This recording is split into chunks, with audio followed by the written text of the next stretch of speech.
Hi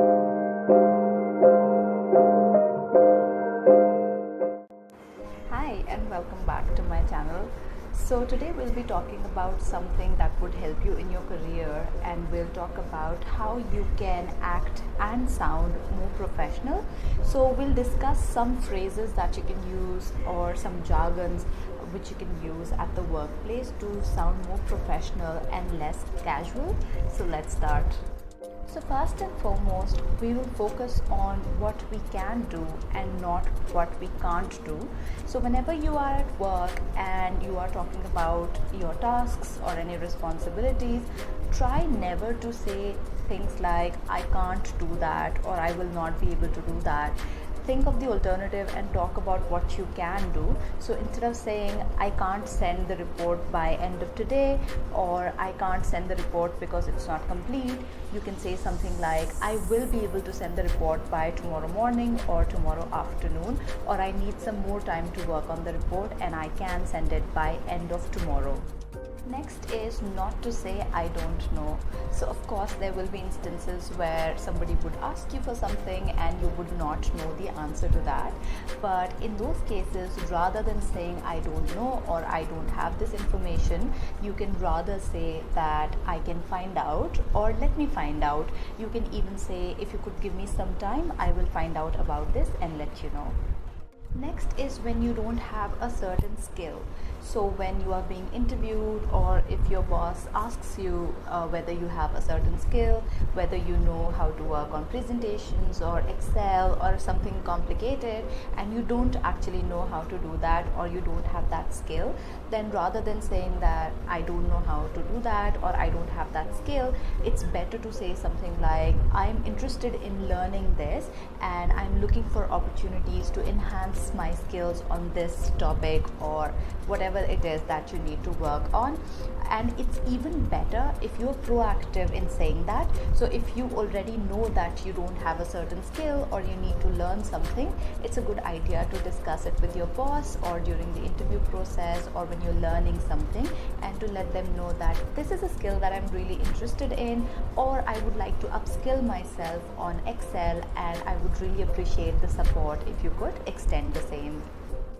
So I have spoken about service no in the past, and the concept of service no, where you have to say no to somebody but you can't actually say no. So when it's your client or a stakeholder or your boss and they're asking for something and you can't give that to them, for example, let's say they're asking for a report by today and you are not able to do that, then one of the things that you practice in service no is to offer an alternative. So rather than straight away saying no or a straight out no, which can be harmful for you, you can offer an alternative and say something like instead of saying I don't have the report or I can't give it to you today, you can say that I have the data ready, I just need to compile it. So if you like, I can share the data with you today, and once I compile everything, I can present the report to you tomorrow or day after tomorrow. In school, we learned about active voice versus passive voice. This is actually a great tool that you can use to conceal certain shortcomings at work. So where something goes wrong and you don't want to take the blame, for example, let's take something really simple and say that you were not able to complete a report because you forgot your laptop charger at work. It will sound very casual if you say that I forgot my charger at work and that's why I could not finish the report. Here you can use passive voice to say the same thing. You're passing on the same message, but it sounds more factual and more professional. So there you can say something like the report could not be completed due to some technical issues. So you are saying the same thing, but it sounds more professional. So using passive voice in these situations is a good idea. A good way to be efficient and professional is to know the agenda. So agenda could be any topic of discussion or anything that you want to discuss with somebody else, or it could be the agenda of a meeting. If you are initiating a conversation with anyone, be it your boss or a stakeholder, you should first know what the agenda of the conversation is, and you should be able to focus on that and stick to it. Similarly, when there's a meeting, you should apprise yourself as to what the agenda is for the meeting. You should read up about it, know a little bit about it, and if you're able to bring the conversation back to the agenda, if people kind of stray away from the agenda, if they stray away from the topic and go into another tangent, start discussing something else, then you show leadership qualities by bringing everyone back to the agenda. So it's a good idea to apprise yourself with what the agenda of a meeting or a discussion is. Avoid using phrases like I think, I guess, or I thought, because whenever you use these terms, you are inadvertently showing the other person that you're not sure of yourself. So when you say something like I think I did that yesterday, or I guess I completed that task, then you're showing to the other person that you're not sure of yourself, and that can come across as unprofessional. So instead of using I think, you can just say that I did complete that yesterday, or I will complete this task by today, and not to use these terms. Similarly, avoid saying I'll try. So when you say something like I'll try to do it by today, you're showing lack of conviction in your own capabilities. So when I say something like I can try to do that, or I'll try to complete that, I'm showing to the other person that even I am not sure whether I'll be able to complete it or not. So be sure of what you can or cannot do, and give a realistic picture to the other person and say that I will complete it by today, or you can say that I need more time and I will be able to complete this by tomorrow. But do not use the term I'll try, especially when it is important tasks that you're talking about, or something that somebody is banking on. Do not use I'll try in those scenarios.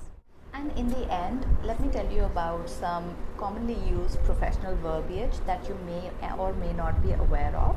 These phrases are used generally in the office, and you may hear them and not know what they mean, or you could start using them in general scenarios. So one is when you're trying to find the solution to something, or when you want to discuss something to come to an outcome, instead of saying let's think about it, you can say that we can brainstorm and try to find a solution. So brainstorm means when everyone is thinking together and discussing ideas to find a solution to something.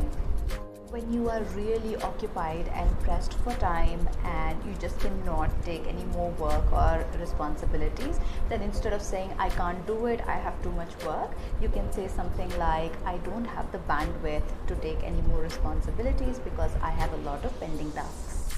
When something is WIP, or work in progress, which means that it would be spread across weeks or months, and you keep working on something like a project, then instead of saying that let's talk about it later, or let's discuss it next week, you can also say something like let's touch base next week, or we can touch base next month, which means that you are checking on the report or checking on the updates.